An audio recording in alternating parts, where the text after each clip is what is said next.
Olá, meu irmão, minha irmã, graça e paz da parte de Deus, nosso Pai, de Jesus Cristo, nosso Senhor. Estamos juntos mais uma vez para estudar a palavra de Deus e para tratar do tema da oração. Nesta ocasião, nós vamos estudar o tema a oração e o mover de Deus. Há pessoas que dizem que Deus não faz mais as coisas que fazia no tempo do registro bíblico, no tempo dos evangelhos, no tempo dos apóstolos, no tempo dos profetas do Antigo Testamento. E há pessoas que dizem que Deus continua fazendo as mesmas coisas e quer, sim, que o clima da igreja primitiva esteja presente na vida desta geração. E existe também um grupo de pessoas que entende que Deus é soberano. Se Ele quiser fazer alguma coisa, Ele pode fazê-la, porque afinal de contas, os caminhos de Deus são mais altos do que os nossos caminhos e os pensamentos de Deus são pensamentos mais altos que os nossos. O nosso objetivo hoje com este tema é justamente tratar da questão do que a Bíblia nos ensina acerca da vontade de Deus, do mover de Deus para a vida cotidiana. Então vamos recordar apenas o que vimos nos vídeos anteriores.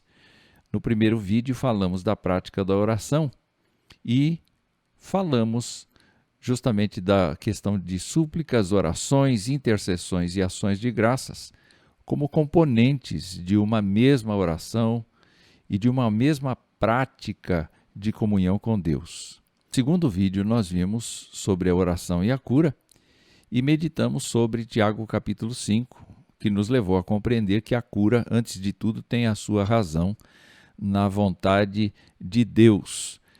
Deus é soberano e Ele permite que agentes que não sejam Ele próprio sejam agentes de cura. Todavia, nenhuma cura acontece sem que Deus tenha decidido alguma coisa a favor ou contra esse procedimento.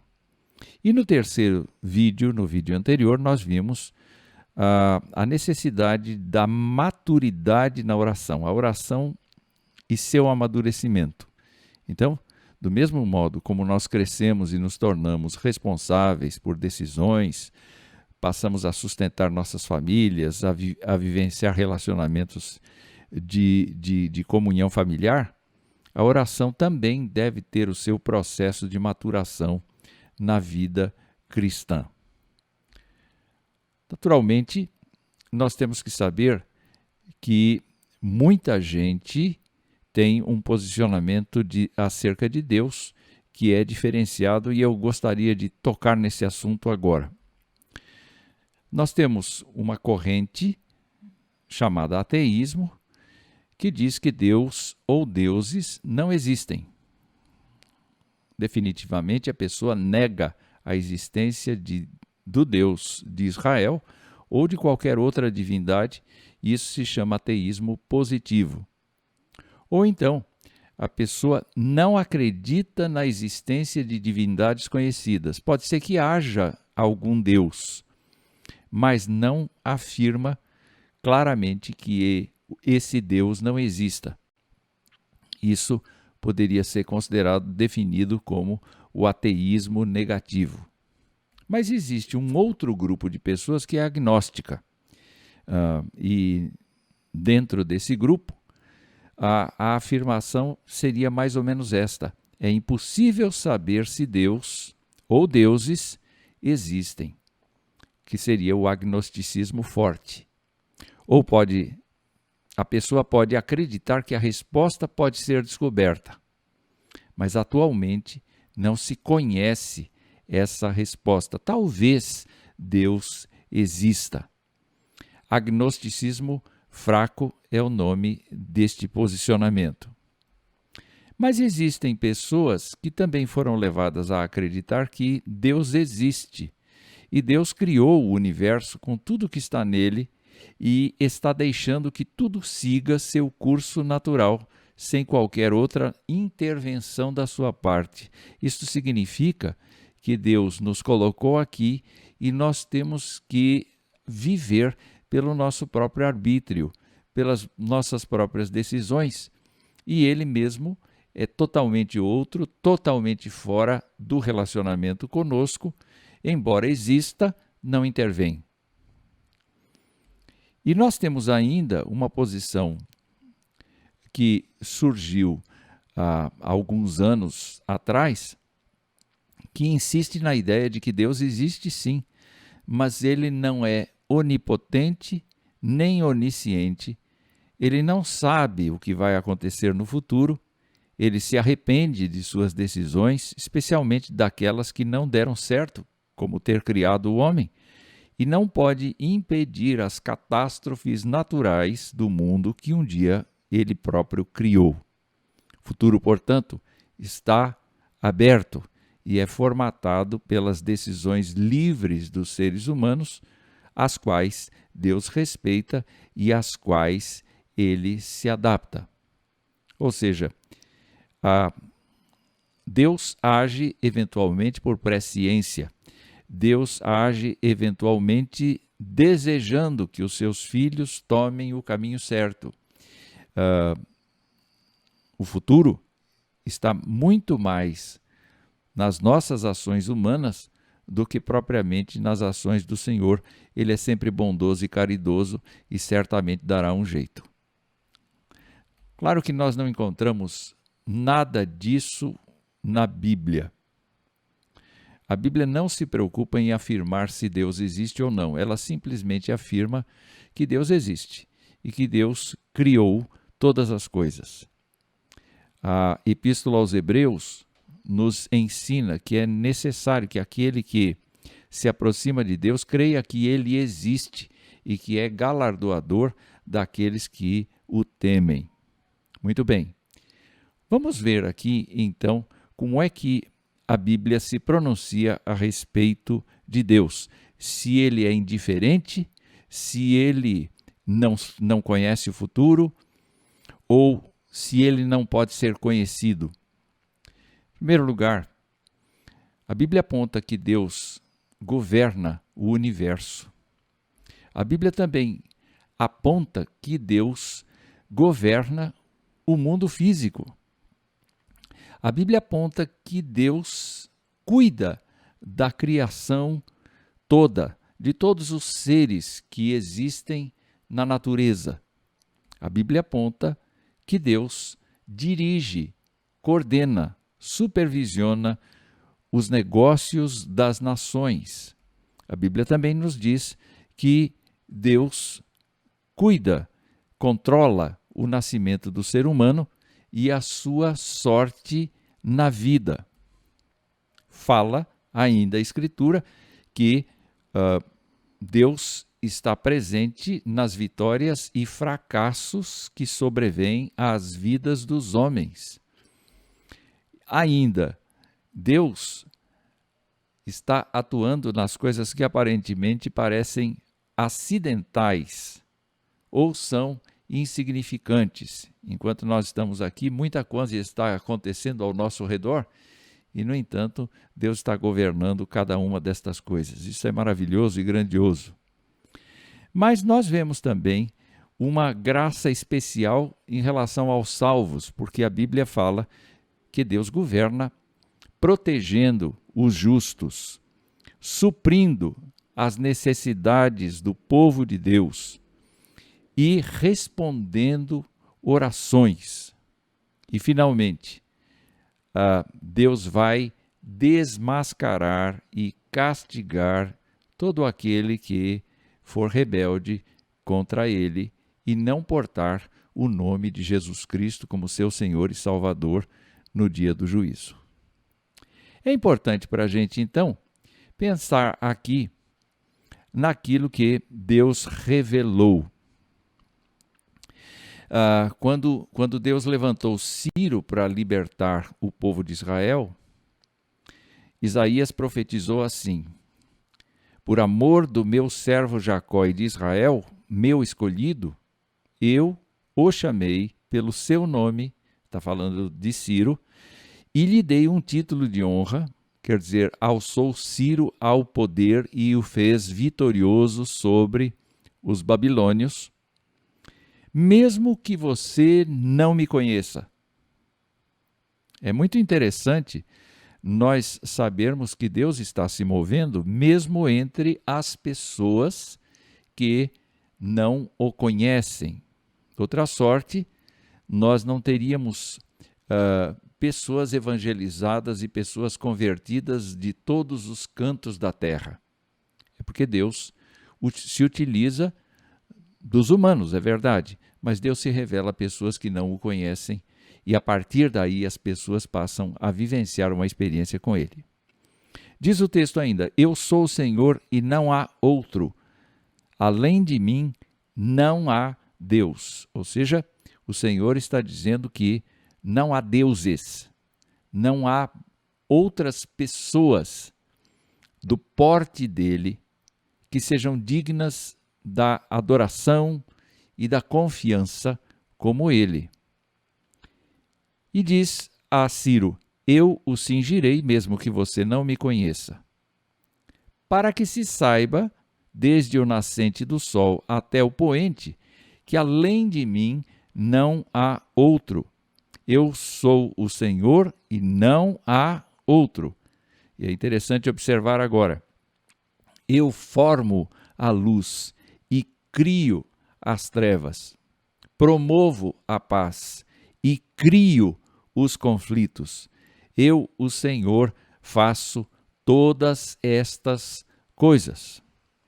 Naturalmente, quando a gente pensa nesta última parte do texto, eu formo a luz e crio as trevas, promovo a paz e crio os conflitos, eu, Senhor, faço todas estas coisas, nós estamos imaginando, ou podemos imaginar na nossa pequena forma de pensar, na nossa limitada forma de pensar, que Deus é um Deus perverso, que Deus é um Deus contrariado, vingativo, que Deus é um ser sem escrúpulos.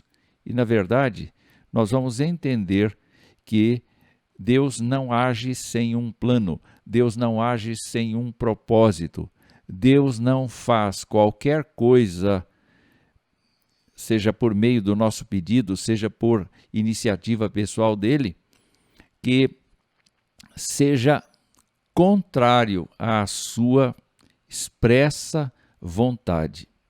Quando o apóstolo Paulo trata desta questão aos Efésios, ele nos diz assim, em Cristo fomos também feitos herança, predestinados segundo o propósito daquele que faz todas as coisas, conforme o conselho da sua vontade, a fim de sermos para louvor da sua glória, nós, os que de antemão esperamos em Cristo.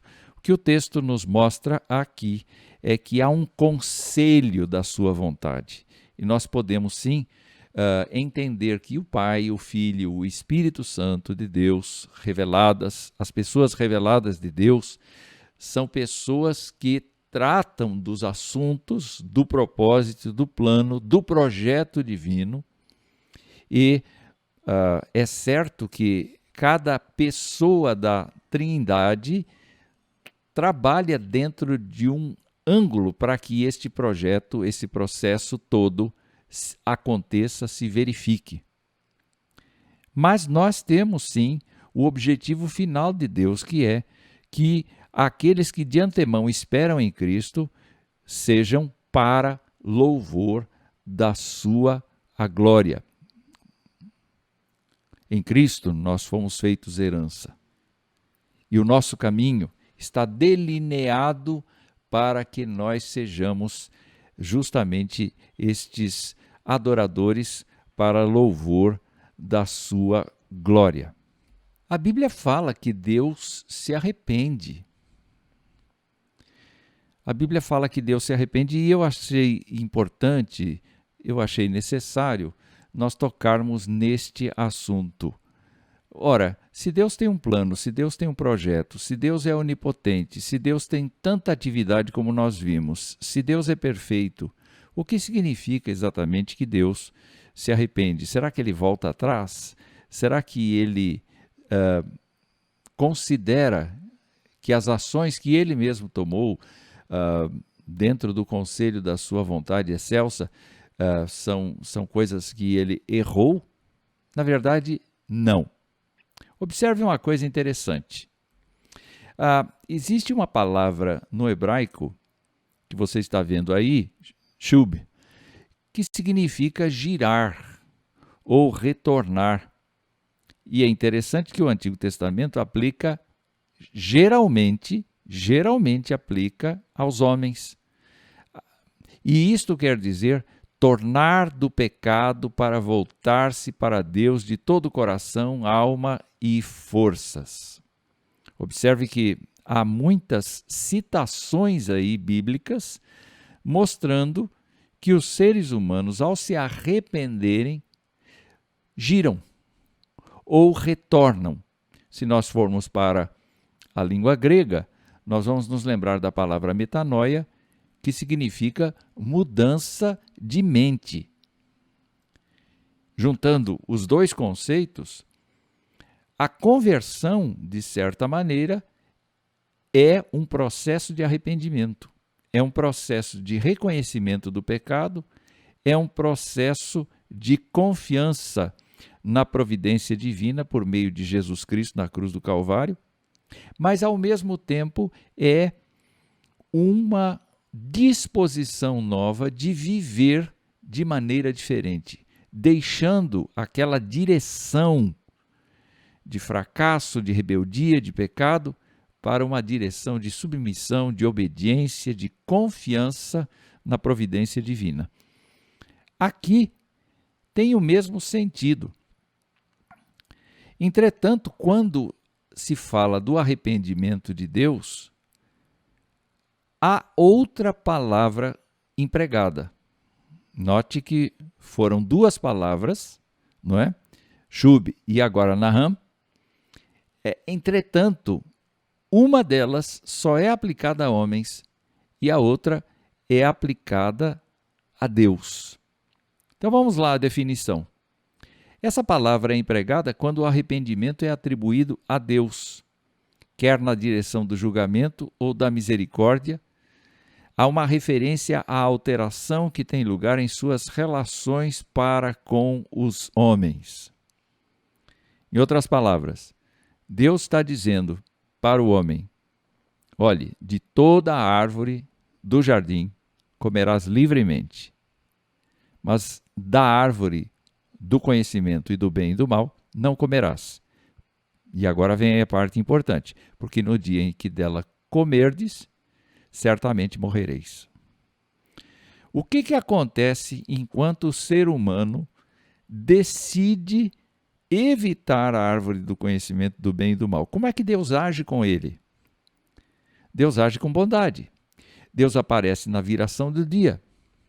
Deus lhe ensina muita coisa a respeito da sua própria criação. O ser humano tem uma experiência notável de vivência no jardim. Aprende a conhecer toda a natureza criada, identifica as espécies, dá nome para as espécies, e o Senhor Deus certamente é um companheirão dele. Abençoador, misericordioso, generoso, instruidor, capacitador. Mas o que se percebe? Se percebe que quando o ser humano decide ocultar-se de Deus e deseja ser igual a Deus, como pretende a serpente, Deus mostra a sua justiça e diz: pois bem, você comeu, você está fora daqui, você vai morrer, você vai sair da minha presença, você vai ter que conviver com a sua tomada de decisão. Percebam, o mesmo Deus misericordioso é o Deus justo. O mesmo Deus fortalecedor é o Deus que aplica disciplina. E não há variação, não há sombra de variação. Então, o comentarista nos diz assim: Deus é imutável em seu ser, perfeições e propósitos. Mas ele altera sua relação e atitude no julgamento contra o pecado, passando da complacência para a indignação, na misericórdia, passando da ira para o favor e a bênção. Até ontem, Deus era generoso para comigo. Eu pequei contra ele. O que Deus fez?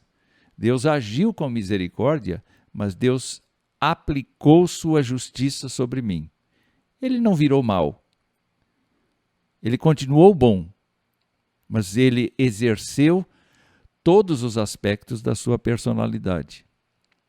É assim que a gente deve entender o arrependimento de Deus.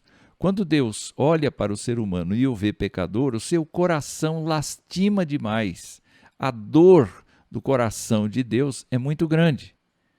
Mas ele não pode abrir mão do seu conselho, ele não pode abrir mão da sua justiça, ele não pode abrir mão da sua forma de agir. Então ele cessa de abençoar para passar a se indignar contra aquele pecador rebelde. E o mesmo acontece quando o pecador rebelde se arrepende dos seus pecados. Por meio do Espírito Santo que toca no coração dele, o pecador acaba sendo convencido do pecado, da justiça e do juízo, e ele acaba recebendo a Jesus Cristo como seu Senhor e Salvador. Aquele mesmo Deus que antes tratava a pessoa como filho da ira, passa a tratá-la como filho do seu amor. E assim promove as bênçãos que estavam sempre à disposição, mas que não havia no coração do ser humano a disposição de receber, o conhecimento para receber, a confiança para receber.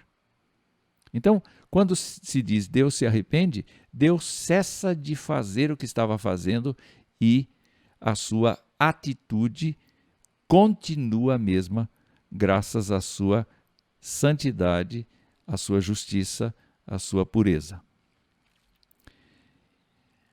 Quando a gente olha para a Escritura, tem muitas passagens que a gente poderia tocar. Eu gosto demais do Salmo 145 e eu quero convidar você para fazer uma viagem comigo no Salmo de número 145. Derek Kidner faz uma divisão do Salmo 145 que nos ajuda nessa hora. Não há condições de nós lermos aqui totalmente o Salmo, mas nós vamos olhar um pouco as divisões que foram propostas aqui por Kidner. O Salmo é um acróstico, é o último acróstico de Davi, e então ele tem a característica de revelar aqui, de comentar, de trabalhar a bondade, grandeza e providência de Deus. A ideia aqui é mostrar como Deus se move e ao mesmo tempo observar como é que a oração de Davi se encaixa nesse movimento de Deus. Vamos lá.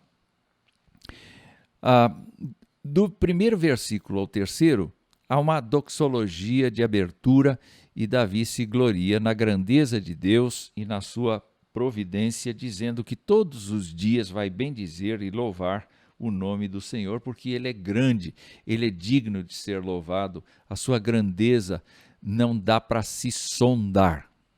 Portanto, Davi se dirige a uma pessoa concreta, a uma pessoa que ele confessa como seu Deus e Salvador. A segunda parte do Salmo, do versículo 4 até o versículo 7, Derek Kidner divide e entende que é um tema para todos os homens, porque Davi está falando que uma geração vai louvar a Deus para outra geração. O que nós verificamos nesse trecho aqui é que todos os assuntos para louvor nesta estrofe são das intervenções salvadoras feitas por Deus. Poderosos feitos, maravilhas, feitos tremendos. E Kidner vai comentar que esses poderosos feitos, essas maravilhas, feitos tremendos, tanto na história de Israel como na história do mundo, chegam a um ponto culminante nos eventos do Evangelho, porque afinal de contas Jesus Cristo vai ser o centro de toda a história humana, porque ele é o Redentor vindo em carne para cuidar daqueles que serão acolhidos pelo Senhor como filhos. Não é? Mas o que o texto nos mostra é que os eventos do Evangelho ainda não terminaram. Deus ainda está trabalhando e vai trabalhar até a consumação dos séculos. Então, ao contrário do que diz o teísmo aberto, que Deus não conhece o futuro, Deus conhece o futuro e, ao mesmo tempo, Deus fará obras no futuro baseadas justamente na vinda de Jesus Cristo à Terra. E Davi diz isso: uma geração louvará a outra geração as tuas obras e anunciará os teus poderosos feitos. Divulgarão a memória de tua muita bondade e com júbilo celebrarão a tua justiça. Em outras palavras, isto é elemento para nós incluirmos nas nossas orações.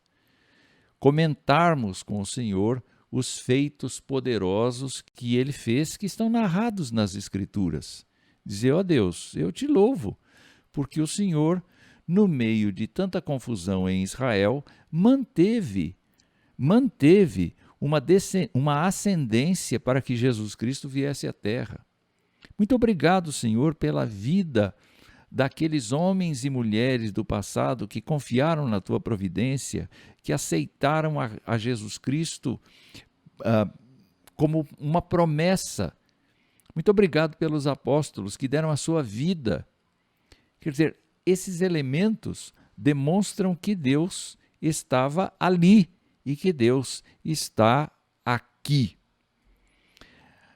A terceira sessão deste salmo nos diz que o Senhor é benigno e misericordioso, o Senhor é tardio em irar-se, o Senhor é de grande clemência e o Senhor é bom para todos. Isso aqui, na verdade, vem justamente daquela experiência que Moisés teve em Êxodo capítulo 34, quando ele desejou ver a glória de Deus. E Deus disse assim: não é possível você me ver e continuar vivo. Porque, de fato, um ser humano se posto na frente de Deus como está, morre. Isaías teve essa experiência, Daniel teve essa experiência, outros profetas do Antigo Testamento tiveram essa experiência, esse confronto com a santidade de Deus e iam se sentindo muito mal de saúde, inclusive. Mas aqui, Deus disse assim: eu vou te colocar no meio da fenda das rochas e quando eu passar você pode ver a minha glória. Então, o que Moisés cantou foi exatamente isto: o Senhor é bondoso, o Senhor é misericordioso, o Senhor perdoa pecadores. O que levou Moisés justamente a pensar que Deus o havia colocado ali no meio das pedras foi o fato de que Moisés enxergou a sua própria pecaminosidade, a sua própria fraqueza. Não é? Deus estava se movendo e trouxe para Moisés a compreensão da sua falibilidade. Entretanto, o salmista Davi aqui repete isto, recorda isto e acaba nos mostrando que a benignidade e a misericórdia de Deus permeiam todas as suas obras. Vamos aplicar isso para o nosso cotidiano. Deus está sendo benigno conosco? Deus está sendo misericordioso? Claramente. Eventualmente, o que pode acontecer é que nós não enxergamos a sua proteção, o seu cuidado, o seu carinho, a sua disposição de nos conceder perdão, de conceder alimento para o corpo, de conceder alimento para a alma. Mas nós precisamos ser gratos por todas as coisas. Aprendemos isso no Novo Testamento. Aprendemos que Deus está fazendo a sua obra e nós, louvado seja Deus, estamos inseridos nessa obra. Deus está caminhando conosco, Deus está guiando os nossos passos e a oração serve exatamente para nos alinhar diante de Deus e nos fazer perceber coisas grandiosas que até então não havíamos percebido. É a mesma história de Jeremias, que nós vamos ver mais adiante aqui, mas eu posso lembrar agora. Invoca-me e te responderei, e te anunciarei coisas grandes e firmes que não sabes. Ou seja, Deus está convidando o seu povo a perceber com os olhos da fé o mover de Deus no meio de todas as coisas. A quarta parte do Salmo diz que Deus é um rei e apresenta Deus como um rei.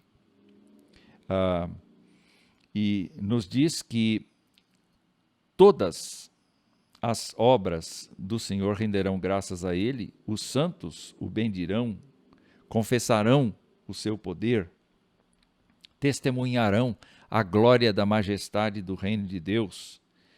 E ele diz, o teu reino é um reino eterno de todos os séculos, o teu domínio subsiste por todas as gerações. O que isso quer dizer exatamente? Quer dizer que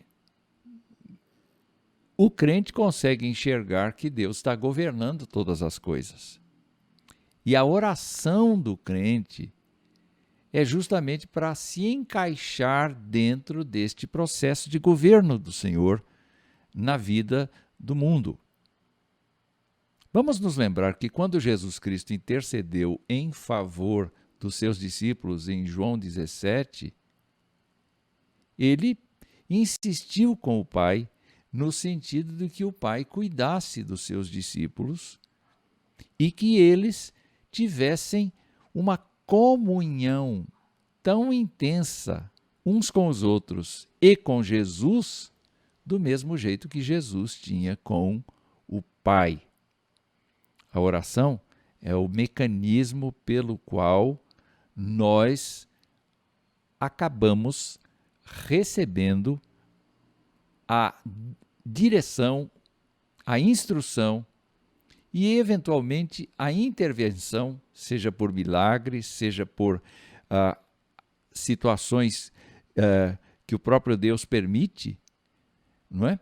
Em que nós vemos a boa mão de Deus abrindo portas, fechando portas, estabelecendo novas direções para o nosso viver.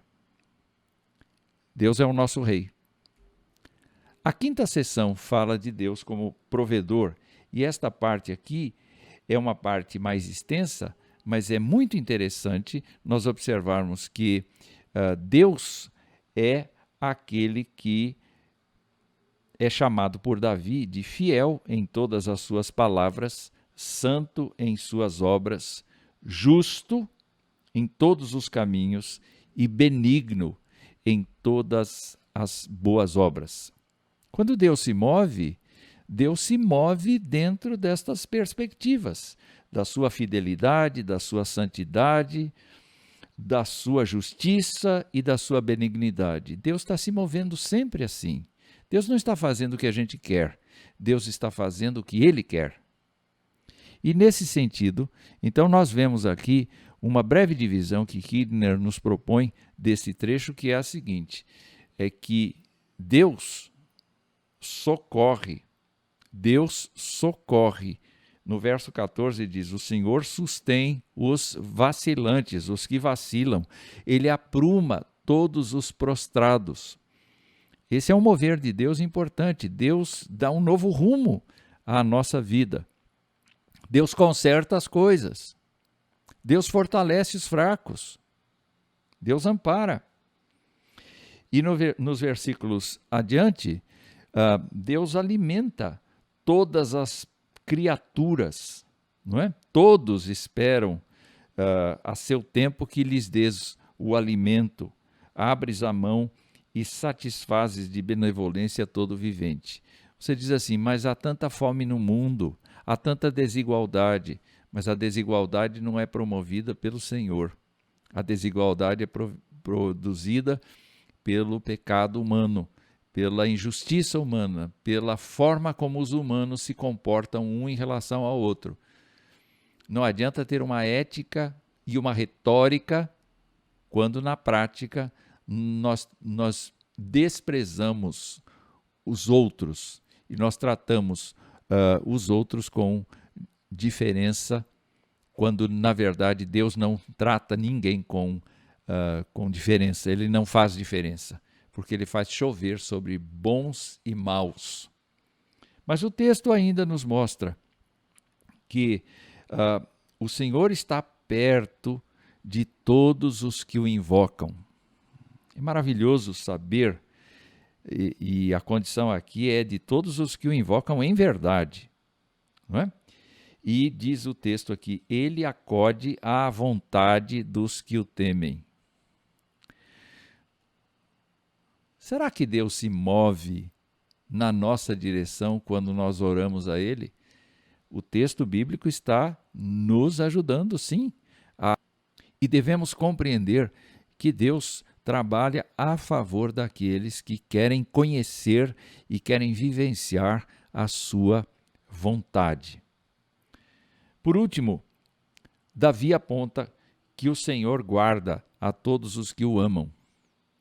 O Senhor vai exterminar aqueles que são ímpios em relação a Ele.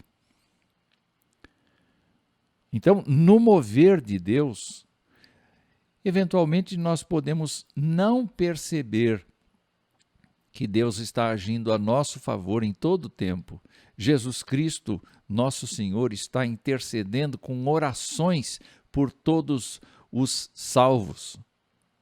O Espírito Santo está convencendo pessoas em todo o mundo. A Trindade está trabalhando ativamente e a oração do crente é um elemento pelo qual Deus pode mudar o futuro das pessoas. A última parte deste salmo é uma doxologia final e Davi se apresenta como um adorador e exorta todos para fazerem o mesmo. E ele diz, profira a minha boca louvores ao Senhor e toda a carne louve seu santo nome para todo sempre. Dá para perceber então, queridos irmãos, que neste Salmo 145 nós vemos um exemplo do mover de Deus. Deus está se movendo, sim. Deus não está parado, não está inativo. Deus está se movendo. Então, eu chego a algumas conclusões. A primeira delas é que Deus tem o propósito redentivo de tornar os salvos à semelhança do seu Filho. E aqui nós encontramos a ideia de que Deus predestina, chama, justifica, glorifica cada um dos seus salvos, dos seus filhos. Muito bem, com o objetivo de que esses sobre os quais ele executou todas essas operações, portanto, ele se moveu na direção de trabalhar, de regenerar essas pessoas e de adotar essas pessoas no seu próprio nome. O objetivo dele é que cada uma dessas pessoas seja parecida com seu próprio filho. E toda oração feita pelos seus filhos na direção de que isto, tornar-se semelhante a Jesus Cristo, vire uma realidade, todas essas orações vão mover a Deus. O que não move a Deus? O que não move a Deus? Tudo aquilo que sai fora do seu propósito. Deus até pode conceder uma graça se nós efetivamente insistirmos nesta graça, mas certamente não será para nosso proveito, não. Será para nossa disciplina. O ponto importante aqui é lembrar que Deus está no processo de tornar os salvos à semelhança do seu Filho. Deus está trabalhando para que isto aconteça. Os céus estão se movendo nessa direção. Deus está se movendo, obviamente, nesta direção. Nós encontramos aqui ainda uma segunda conclusão que, para mim, é muito importante também, é que na sua fala com os discípulos, Jesus revela aos salvos suas promessas absolutas e as promessas condicionais. Se você observar os textos que nós temos aí, as promessas absolutas são aquelas que Deus nunca vai mudar, que Deus nunca vai fazer com que elas desapareçam. Nós vamos ler aqui o texto de Marcos capítulo 11 e é aquele episódio da figueira que Jesus Cristo amaldiçoou. Os discípulos passaram pela figueira na manhã seguinte e viram que ela secou desde a raiz. Então Pedro se lembrou e disse: Mestre, eis que a figueira que amaldiçoaste secou. Ao que Jesus lhes disse: Tende fé em Deus, porque em verdade vos afirmo que se alguém disser a este monte, ergue-te e lança-te no mar, e não duvidar no seu coração, mas crer que se fará o que diz, assim será com ele. Por isso vos digo que tudo quanto em oração pedirdes, crede que recebestes, e será assim convosco. O que isso quer dizer? É uma promessa absoluta. Toda vez que uma pessoa orar exatamente como o texto nos ensina aqui, alguma coisa vai acontecer. Isso é absoluto. Entretanto, nós encontramos também situações condicionais. E nós vamos ver, por exemplo, João capítulo 15, verso 7, que vai nos mostrar que há uma condição, há letras miúdas, como diz o autor Kelly. Ele diz assim no capítulo 15, verso 7 de João: Se permanecerdes em mim e as minhas palavras permanecerem em vós, pedireis o que quiserdes e vos será feito. Por que isto é condicional? Porque uma pessoa pode sim buscar a Deus, pode sim trabalhar a oração com Deus,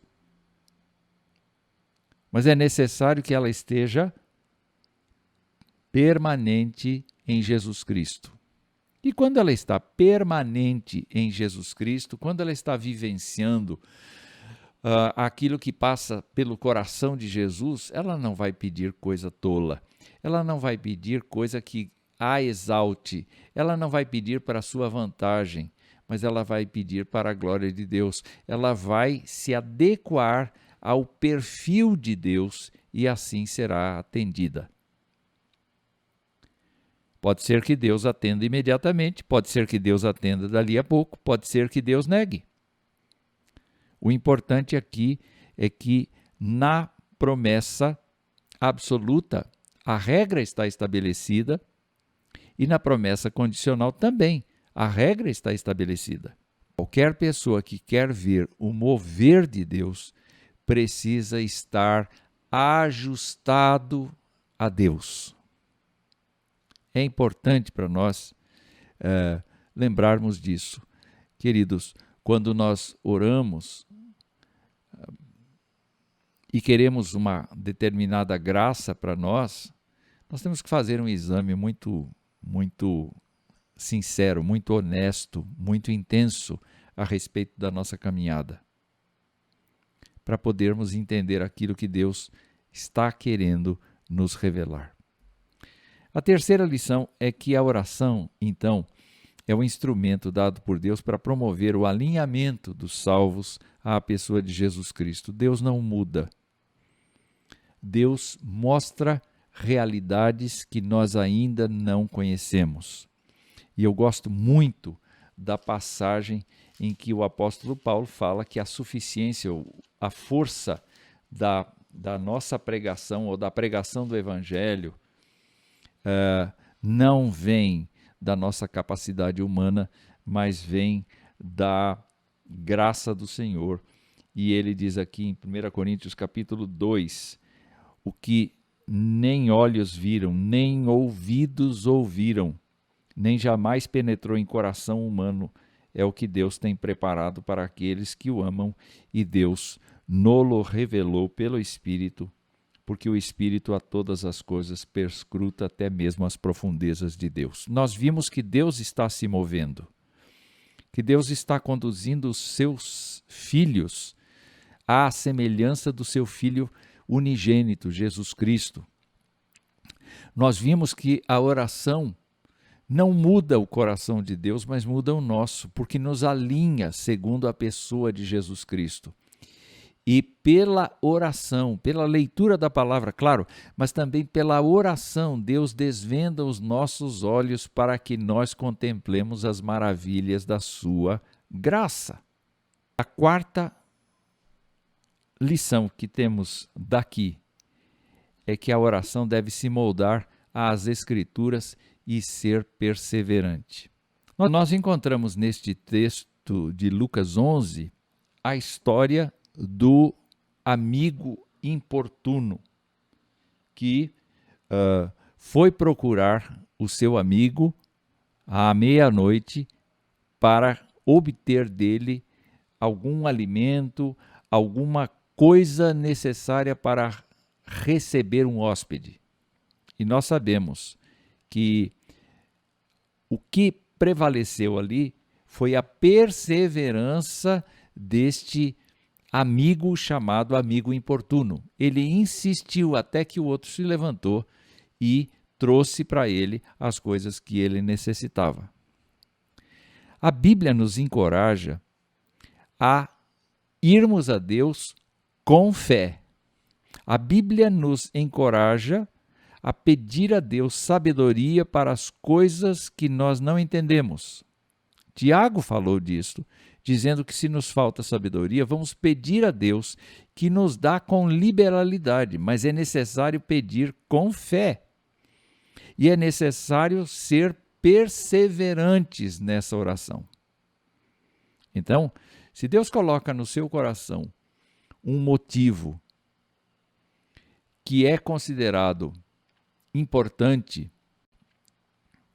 insista com Deus até obter resposta. Não use de vãs repetições, já aprendemos isso, mas insista com Deus. Toque neste ponto sempre. Mas não se esqueça da oração de Davi no Salmo 145, reconhecendo a grandeza de Deus, a autoridade de Deus, o mover de Deus, as possibilidades de Deus.